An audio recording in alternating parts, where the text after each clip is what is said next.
એસી, cold drinks, juice, soda બધું try કર્યું, છતાં પણ આ શરીરમાંથી ગરમી ઓછી નથી થતી. આયુર્વેદ અનુસાર માત્ર બહારથી નહીં પરંતુ આપણા શરીરને અંદરથી ઠંડક આપવાની જરૂર છે. આ સમરમાં તમે આ 3 ડ્રિંક્સને તમારા રૂટીનમાં એડ કરો. પહેલું, ખસનું પાણી.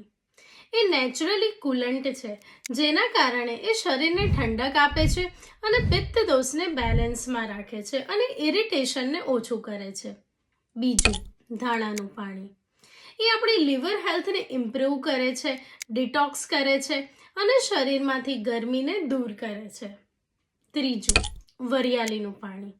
આ વરિયાળી આપણા ડાયજેશનને ઇમ્પ્રૂવ કરે છે, જેના કારણે એસિડિટી, સ્કિન પ્રોબ્લેમ્સ, ઇરિટેશન વગેરેમાં રાહત મળે છે અને શરીરને ઠંડક મળે છે. જો આ 3 ડ્રિંકને તમે તમારા રૂટીનમાં એડ કરશો તો તમારું પિત્ત દોષ બેલેન્સમાં રહેશે અને પિત્ત બેલેન્સમાં હશે તો તમારું મૂડ, સ્કિન, એનર્જી બધું જ બેટર થશે. જો તમે આ બધા ડ્રિંકની રેસિપી માંગતા હોય તો કોમેન્ટ કરો કુલ અને હું તમને એ રેસિપી મોકલી આપીશ.